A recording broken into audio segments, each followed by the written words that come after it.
What's up, my friends? We've got some hot news from Detroit, and you don't want to miss it. The vibe at Ford Field is electric, and every detail matters to those of us who live and breathe one pride. I've seen this team go through some tough times, but the conversation has completely changed. Stick with me, because something big is coming. If you've got one pride in your heart like I do, make sure you subscribe to the channel right now, because we're talking Lions every single day. Smash that like button, it really helps to amplify the voice of the fan base. And drop a comment too, I want to hear your take, every opinion counts. This is our space, it's for the fans, it's from Detroit to the world. Check this out, breaking news.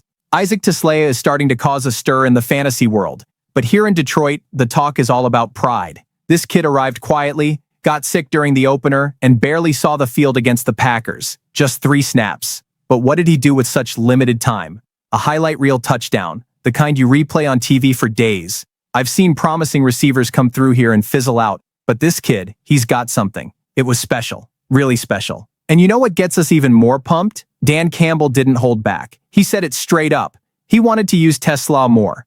But since he missed practice with the illness, they couldn't just throw a ton of responsibility on him. But he guaranteed, and he said it with that trademark Campbell intensity, that the kid would get more opportunities. That, my friends, is a coach showing confidence. It's a clear signal that they have a plan for him in the offense. In the following week against the Bears, you could already feel the shift. Taslea was in for 17 offensive snaps, splitting more minutes with Calif Raymond. He still hasn't seen many targets, just 1 catch, but again he made the kind of play that gets the fans fired up. A beautiful one-handed catch, the kind of thing that reminds you pure talent can't be taught. The best part? It happened in the first half, which means it wasn't because of a blowout, it was a planned play. And let's be honest, fantasy football owners might be complaining because he could steal some opportunities from the established names like Amon-Ra St. Brown, Jameson Williams, even Sam Laporta might feel it. But for the Lions, this is music to our ears, because it means Jared Goff gets another weapon, especially in the red zone. The guy is 6'4", weighs over 215 pounds. He's tailor-made for contested catches near the end zone. This is the type of player who can become an X factor. To me, the most interesting thing is that even without a high volume of receptions, Taslea is already forcing opposing defenses to respect his presence. And when a defense has to respect a rookie, it's because he's already shown his credentials. I'm not saying he's going to be a full-time starter right now, just hold on. But he is going to steal snaps, there's no doubt about it. And the more confidence Campbell gives him, the more the fan base will feel that we've got something solid cooking. So, pay attention. Today he might just look like a rookie splitting time. Tomorrow he could be the guy who destabilizes rival defenses. And fantasy players can deal with it, because here, we're focused on the real team, on the Motor City, on one pride. Tag me in the comments. Do you think Taslea will be a major impact player this year or later on? Because the next story is also going to be fire. There are some things that weigh more than the final score in football, and the victory against the Bears was one of those cases. The 52-21 score showed that Detroit steamrolled them, but what happened behind the scenes made it even sweeter. Brian Branch opened up after the game and said, "It was personal." And honestly, coming from a guy who's usually so quiet, that gets your attention. And why was it personal? Simple. On the other side was Ben Johnson, that offensive coordinator we all respect to this day because he helped create one of the most creative offensive machines Detroit has ever had. But when he took over the Bears, it hit us hard. And it hit the locker room too. Branch said it straight up that it felt like a kind of betrayal. Not in a malicious way, but because he was one of our own. And when one of your own becomes a rival, things get heated. And Branch didn't just talk the talk, he walked the walk on the field. He racked up 6 tackles, a sack, 2 tackles for loss, and even a pass defended. The guy filled up the stat sheet, he was everywhere. That's what you expect from a defensive leader. Dan Campbell even commented, "He's a safety who can cover like a corner, blitz like a linebacker, and tackle like a veteran." In other words, he can be used in any scheme. And I'll tell you, I've seen a lot of Lions defenses struggle, a lot. But now we have a player who is the heart of the secondary. When the defense needed to step up, Branch was there, and that's contagious. It wasn't just the offense's explosion with over 500 yards, it was the defense sending a message. Motor City isn't going to be a punching bag anymore. And of course, this victory had an extra bit of flavor because of the way the Lions never let up. They kept running up the score even when the game was already decided. That shows a mentality of a team that's no longer content with just winning, but wants to leave a scar on their opponent. And honestly, after years of watching us be the ones getting humiliated, it feels great to see the roles reversed. But look, the part I can't get out of my head is Branch's tone. It was personal. That kind of feeling becomes fuel during a long season. When we face divisional rivals, when we face people who were once family, It seems like the players elevate their game, and that energy can make all the difference against teams like the Ravens, who are coming up to test every part of our defense. So take note, if you want to see how far these Lions can go, look at number 32.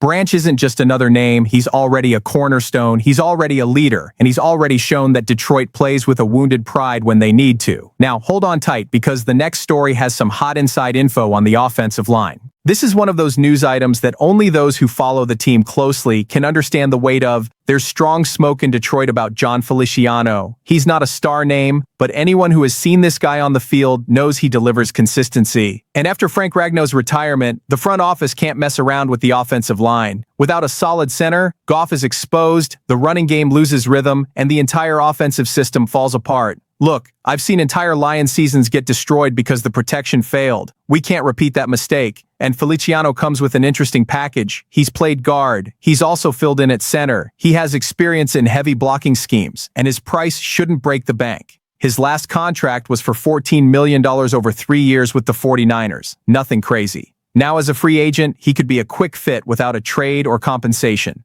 Detroit insiders like Justin Rogers and Dave Burkett have been pointing out that the depth on the interior line is a concerning hole, and it's not just a lack of names, but a lack of real experience. Feliciano brings that veteran presence, that leadership. It's not just technique, he's the guy who helps hold the locker room together, who teaches a rookie how to position himself, who takes responsibility when the pressure is on. That has immense value. Now, of course, it's not a risk-free signing. He has a history of knee injuries and needs to pass serious medical evaluations. If his body doesn't hold up, it could become a problem. But if he comes in healthy, he's one of those players who don't get a lot of headlines, but who can change the course of a season. And Dan Campbell has already shown he likes this profile. Hardworking, physical, tough, no nonsense. He's the face of the Motor City. And here's the fans' perspective. We don't need a superstar shining on the O-line.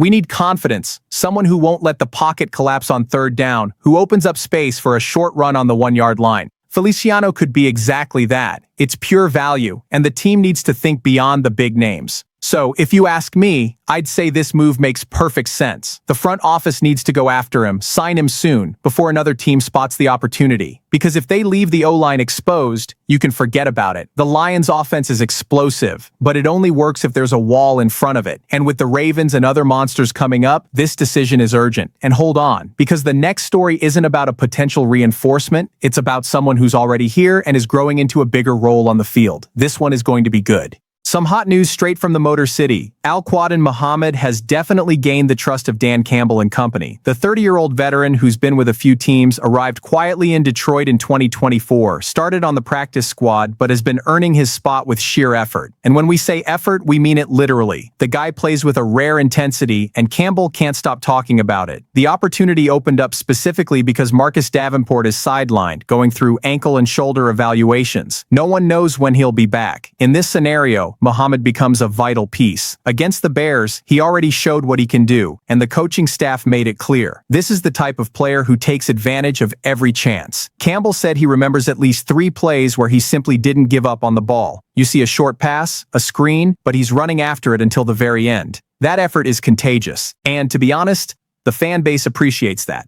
In Detroit, we identify with players who don't give up. They might not be the most talented in the league, but if they wear the jersey, throw themselves on the ground, and show heart, they earn respect quickly. Muhammad has already earned that. He had 3 sacks and over 20 quarterback pressures last year, coming in late in the season. Now with a full preseason in the scheme, he seems more comfortable, more adapted to Kelvin Shepard's aggressive defensive style. It's worth remembering that last year, he had that decisive sack against the Vikings at Ford Field that practically sealed the division. That kind of play sticks in your memory, it builds confidence in the group. And when Campbell says a player has grown a lot in recent weeks, it's not just puffery. It's an analysis from someone who watches practice, who demands execution, and still sees improvement. For us fans, the takeaway is clear. We can't just depend on stars. We need a full roster. We need guys ready to step in and maintain the level of play. Muhammad brings that. He might not be a Pro Bowl name, but he's a piece that sustains the defensive rotation, especially now that Davenport is a question mark. And against heavy-hitting opponents like the Ravens, every quality snap makes a difference. So, remember that name. It might not be a headline, but it's locker room talk. He's a player who embodies the essence of Detroit. Hardworking, resilient, a warrior. I'll say it without hesitation. If this guy gets more minutes, he's going to surprise a lot of people outside of Michigan. And look, The way Campbell praised him, it seems like that opportunity is knocking hard. You know what else gets me? Seeing that this team, which has suffered so much, now breathes confidence in every corner. Tesla showing his future, Branch becoming a leader, the front office eyeing a smart reinforcement, and Mohammed proving his worth with heart. This is the real Detroit. It's Motor City showing that it's learned not to accept anything less. I've seen a lot in these 55 years, but I feel like this moment is different. Comment below, this space belongs to everyone who lives one pride. Tune in for the next video because there's always more coming.